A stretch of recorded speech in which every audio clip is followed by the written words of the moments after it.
Hey everybody, this is Cody Knight 22 here, and today I'm coming at you with episode number 12 of Cody Talks Fanfiction. And first of all, before I get started, there's a few things I would like to say. Tune in tomorrow if you really enjoyed episode 3 of Cody Talks Fanfiction. Very specifically, the first story in episode 3. Stay tuned tomorrow, because tomorrow will be the interview with Kuribayashi. So please do tune into that. The second thing, and this is kind of like on the self-promotion, not really self-promotion route, but, this one is. I'm going to save the next thing I had for last. I'm on Tumblr now, so everybody can go and follow me on Tumblr. Send your hate mail that way. And the last thing, though, that I would like to address is thank you to Damian Lucius Black. I don't know if you watched this series. I know that you read my stuff. He sent in my very first ever piece of fan mail today. It's a RWBY rose pendant. It's a RWBY symbol pendant that's going to be inserted into the video right now. It's fucking awesome, and it makes me so happy. But regardless, that's enough about me. But the Love Fest does not stop here, everybody. Because this episode, this is going to be the Fwiends episode. Yes, F-W-I-E-N-D-S. Fwiends. These are stories of people that I am good friends with on fanfiction. And I do want to say one thing before I get going here. Just because you did not make it onto this week's episode, that does not mean I am not your friend or anything like that. I formed this list a very long time ago when I didn't have many good author friends. Now there's a bunch of people that actually would meet the requirements for this episode.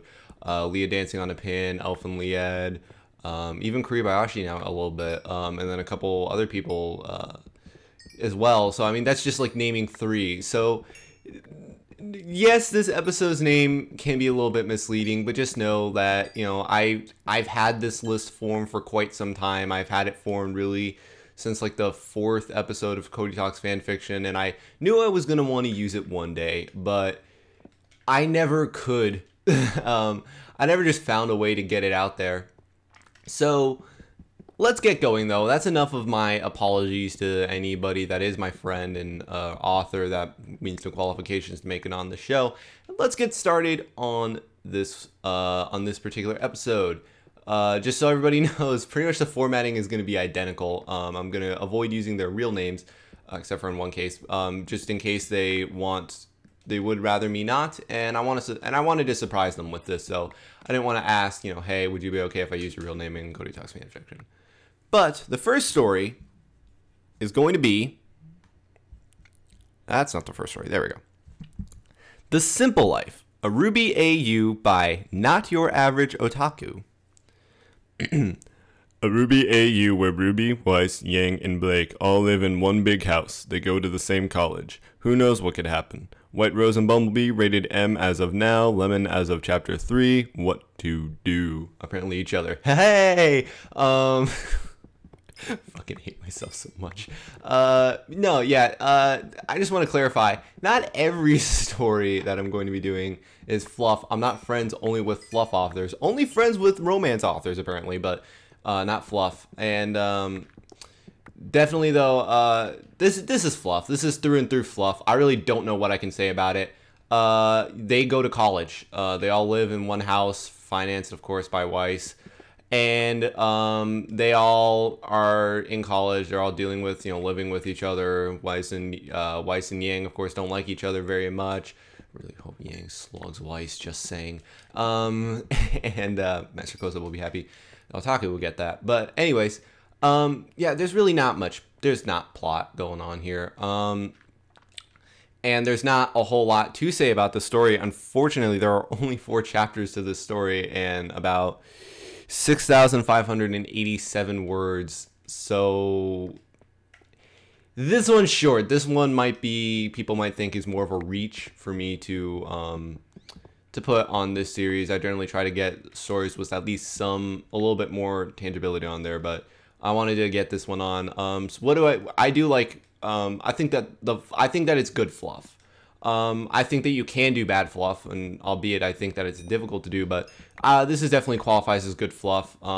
It's a fun read, and it's just one of those stories that I'm going to classify as being a fun read. I think that it definitely is it definitely is nice. You can tell that there's chemistry between the group in this story that existed before you started reading, because they've been together as a group of 4 for a while. And you can tell, that, but it's not like, it's not so much so that you feel like you're missing out on a lot. Obviously you are missing out on a lot, because you probably are missing out on a couple years, but you don't really feel like you're missing out on too much. The personalities of the characters, I feel as though, are pretty good. Definitely, unfortunately, this is, if I remember correctly, this is another lewd version of RWBY, and that is one of my pet peeves that didn't make it on the Trendsetter episode, that I wish I had made it on the Trendsetter episode. But it was just, I don't know, it was kind of, that is something that I would put under more disappointing. I don't like lewd RWBY. But regardless of, it's in the story and it's still a good story. I feel as though this could become one of those things where there might wind up being a big referencing issue that I always like to bring up. The Achievement Hunter Rooster Teeth references, how they can get old and tiring. I feel as though this might be one of those things. There's a whole chapter dedicated to basically one reference. Basically dedicated, I should clarify. They were buying paint, and it was not pink, it was lightish red, but that just ran through the whole chapter, and it kind of was like, okay, I'm good now. But but overall, the only unfortunate thing with this, with me trying to do this episode, there's not a whole lot for me to say here. I mean, first of all, it's fluff, and I struggle hard enough as it is finding points to talk about in fluff. Which, if you ask me why I keep including fluff stories onto this series, I'll just tell you, find me 30 non-fluff stories in the top 50. Find me 10 non-fluff stories in the top 25 most followed stories. There's your explanation. It's impossible. But I think that overall that this is a good story. It's a fun read. I'm still doing recommendation of the video, just so everybody knows. But overall, I can't really say like, oh, this is definitely top priority read. I did read this mostly because I was friends with Otaku prior to, and now good writer. It hasn't updated in a little bit, and one day I might revisit this story just because it is so early on, and if Otaku continues to pursue this story, I definitely think that it would be a worthwhile revisit. Just to kind of, check up on how it's doing, give me a little bit more to talk about. But otherwise, that's, once again, there's not a whole lot to say here, unfortunately. And I kind of did focus a lot on the friend and getting, her story on here, so. But I will be moving on from the story now. 7 out of 10. Nobody hate me. The next story is going to be with somebody that I want to say I've been friends with longer than the other two. But I'm not really sure about that, and I could be completely talking out of my... Yeah, no, I'm not talking out of my ass. This is going to be... trip down memory lane for some people. For a majority of the people, they're going to have no idea what the hell this story is. Love Me RWBY by BlackroseGUMI. Gumi, by the way, just fun little fact, most private messages from message count-wise, with her 400 and something. RWBY and Weiss start to become closer. Weiss starts opening up towards RWBY and becomes less cold. The only problem is, Weiss knows she is in love with RWBY. When Weiss gets attacked and is near death, will she tell RWBY her feelings or not? What danger awaits them afterwards? RWBY x Weiss, Blake x Yang. So there you go. There is the brief summary of the plot. This is the only non-fluff story that I have. So yeah, but plot-wise, it starts off, RWBY and Weiss go shopping, and then they get attacked by a Grimm. And that Grimm almost tries to kill RWBY, and instead succeeds in almost killing Weiss. And, so then, this whole thing, Weiss's bed rest, and then, her feelings come out about RWBY, and then it turns out that they're mutual because, hey, did say RWBY x Weiss. I don't count that as much of a spoiler. But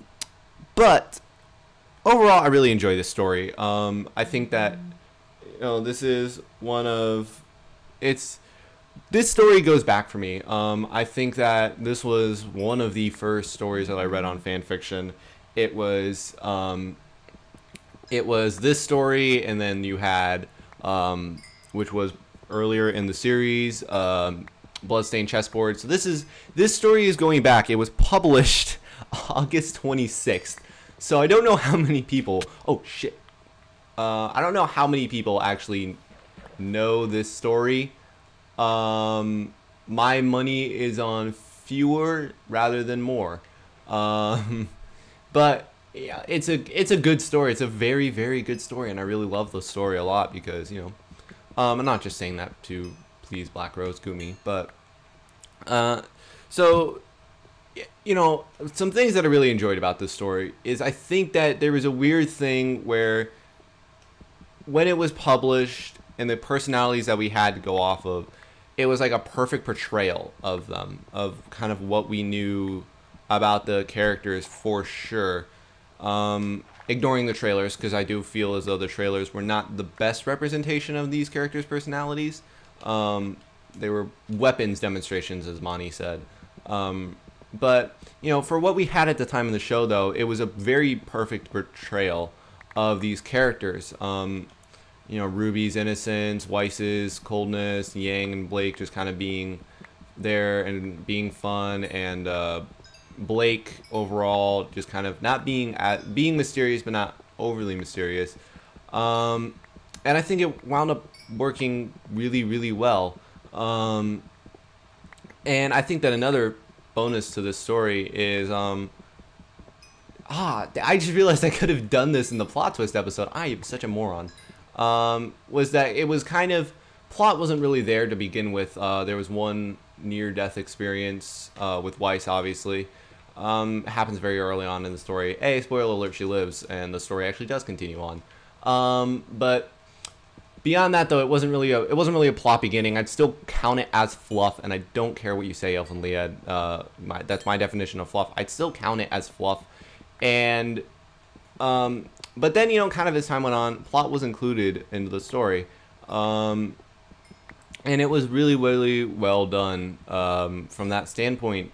I think that's very difficult to kind of change tones suddenly, and this did change tones fairly suddenly. But it wasn't like, oh no, it's bad now. It was more like, oh, okay, so this is like a nice little change of pace that we're having. And I think that the plot was good. I won't go to great or amazing. I think that the plot was good. I think that the ideas in there, some of them were really, really great. You know, being one of the first stories that I read, it was like the first use of infected Grimm it was the first use of infected Grimm that I had seen. And you know, I really like that concept of just there being this thing that infects Grimm. I think that, you know, one very interesting thing about this plot is that you really did not actually know what was going to happen next, because there were some things that did mix it up and that you were not expecting. And I really appreciate it when that happens. So, you know, kudos to Blackrose, or to Gumi, for doing that. And another thing about this story is I really do like the way that the relationship dynamics wound up playing out.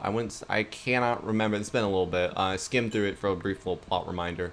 I cannot remember if this Ruby is lewd Ruby or not, but I don't remember her being lewd Ruby, so, you know, here's hoping.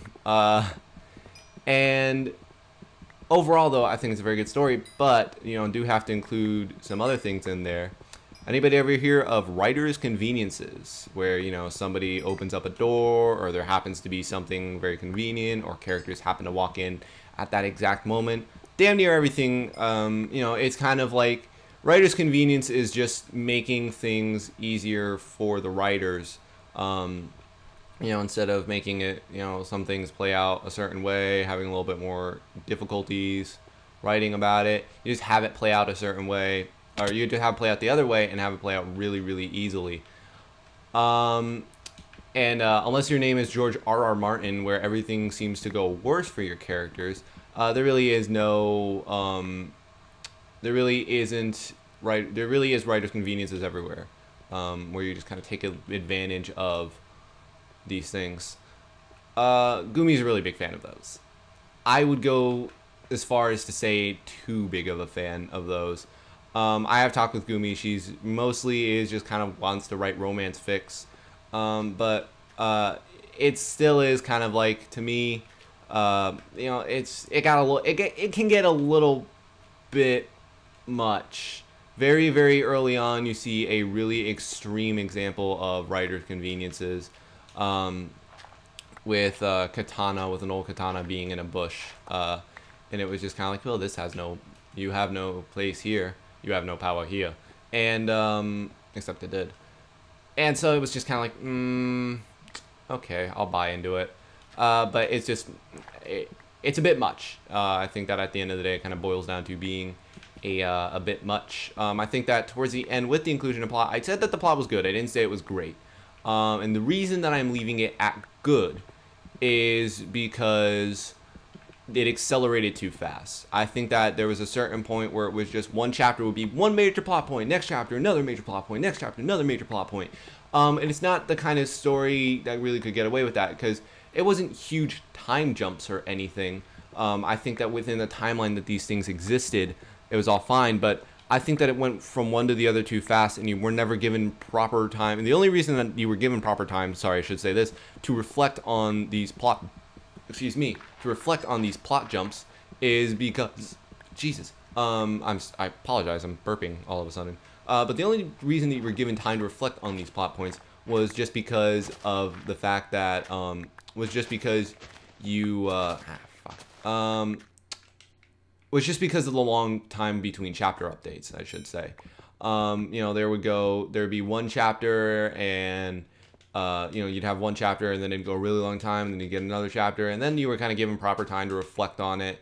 But either way, I think that at the end it moved too fast. I think that at the beginning it didn't move too fast, which was really good. I think towards the middle got a little bit faster, but it wasn't too fast.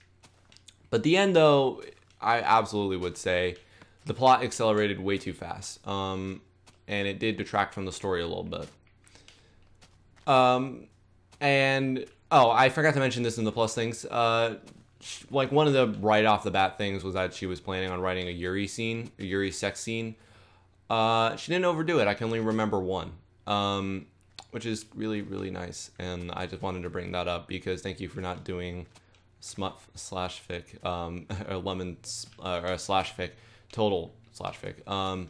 Yeah, I do appreciate that. I like reading stories that don't fall into that category. And definitely, though, with Gumi, she talked about, her plan was always to write a romance story. She really enjoys doing those, but at the end of the day, I think that, the inclusion of plot and everything else made it very good, and I would have to give this story an 8 out of 10 at the end of the day. And I just realized that I forgot to do Otaku's rating at the time, so I'll just set this up and it'll be in the video at that point, but let's see if you can figure this out. Alright, yeah, well, I set that up, and that's gonna be, the setup is gonna be included, but the thing is gonna be at the end of that. My bad. My apologies to Otaku. But I'd give Love Me RWBY an 8 out of 10. I think that it's a lovely story. And it's very good. I think it's a worthwhile read, but it also does not take home my recommendation of the video. And the last one, are you ready? Are you ready, big sis? The last one is going to be A Warm Winter by Wendy Crescent. Wendy's my big sister.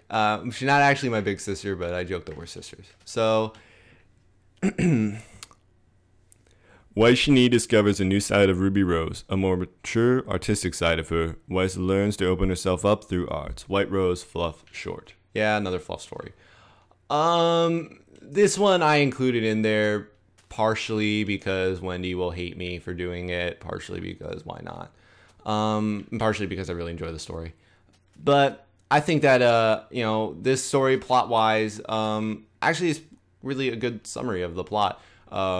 Weiss discovers that Ruby sings. Ruby vows to teach Weiss how to sing, and Weiss starts to learn from Ruby. And there's not much more plot involved in there. Early on, I definitely would qualify this as total fluff. There's really no substance to this. But, it's on there. And Wendy, I, of course, included on there because I probably have the most interactions with her out of anybody from fanfiction right now. But talking about her story specifically, what I think of it, what are the pros and what are the cons. This is a really good story. Wendy constantly talks about how she doesn't think that her story is that good, and I always argue her, but there's no point. But this is a really good story. Some pros to it is it's like wine; it gets better with age. And the internal conflict is only 5 chapters long. It's 13,000 words though. That's pretty good length for only being 5 chapters. But, it starts off really more as Weiss denying it to herself. I can't remember if it's chapter 2 or chapter 3. But then Weiss realizes that she is indeed in love with RWBY. This story is also told, I would like to say, this story is also told like a subjective third person towards Weiss. But Weiss is, it starts off as her kind of denying the fact that she loves RWBY, and then as time goes on, she realizes that she does love RWBY. And then it just kind of becomes a thing of she loves RWBY, she doesn't want to say it. It just, she doesn't want to ruin her relationship with RWBY as it stands. And actually in chapter 5 right now, these are still apart. And it's just the conflict. I will say this first, huge pro. Wendy understands the characters very, very well, and she especially understands Weiss incredibly well. And it's a very believable job on Weiss, is the fact that you are focused in on that one. It's honestly, I would say it's one of the better Weiss jobs that I've read. Is the fact that, is just the way that this story plays out. And it's so believable, and it's so wonderfully done, just from the standpoint of it being focused on Weiss. I think that RWBY, for as little as she's included in there, I like this kind of maturity that Wendy has given her. It's not the most in character, but it is a good amount. And you have RWBY being childish still, but also being also having a kind of maturity to her, which I do like. I feel as though that's how RWBY will turn out to be, is that as childish as she is, there has to be a side of her that is more mature.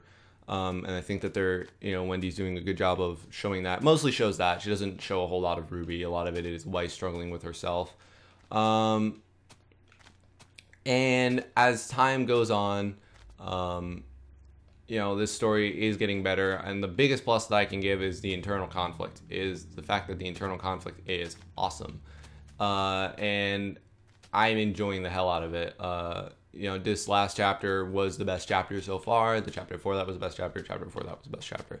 So there is a trend. Hey, I finally made it. There definitely is a trend here in terms of when the story feels like it's improving. And I want it to continue to improve. That might be a bit much, but I know that it might be a bit much to ask, but Wendy, please make the story better than it already is. Oh, fuck. I'm so dumb. Oh, there goes that.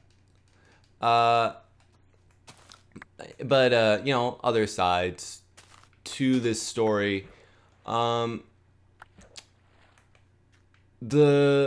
love the conflict. The earlier chapters definitely hurt this story a little bit. I think that they were good, not great. And I think that, they kind of fall into that realm. They are good, not great. Not fantastic, not spectacular. And once again, the story is fluff. So there are some things to it just being fluff that make it a little bit more challenging. But, it's not like just sappy, pure fluff. And there are plot elements included into this, and there are other things that are included into this. But it's hard with fluff. But I will say that I don't like the lack of inclusion by other characters is the fact that it does often feel as though Weiss really is alone. And you know, it's just one of those things that, you know, Weiss always thinks that she's alone. It definitely does feel like though Weiss is alone and that somehow there is nobody else there. And it, you know, that's kind of disappointing. I would really love to see a mix and more of an inclusion for other characters besides just Weiss, but there doesn't really appear to be one. I don't really know if that counts as a con against the story, but you know, sorry, got a little distracted. But I think that otherwise, this is a very good story. I can't really think of too much else to say about it, honestly. There's not really a whole lot there right now, and I kind of want to, you know, skip over maybe some of the earlier chapters just because they're not like, they don't feel like they are included, that they're needed, but they don't feel as good as the other ones in terms of being in with the rest of the story. But overall, I would say 8.5 out of 10, and this one actually is my recommendation of the video, and I'm not being biased in any way. I just think that this is a very good story, and it's getting better, and I'm really excited to see what the next couple updates hold from Wendy. It might be a little bit before they happen, but you know, I'm hopeful. So, and with that, that is going to conclude the Fwiends episode. I hope that you guys enjoyed it. I hope that I was able to successfully surprise everybody with this particular theme, and you know, this will probably be the story that the fewest, or probably be the episode, sorry, that the fewest amount of people identify the stories, and you know, I'm willing to bank on that though. So hope everybody enjoyed. Tune in tomorrow when I will be interviewing, or when the interview with Kuribayashi will be uploaded, and tune in next week where I will be doing another new theme. Bye.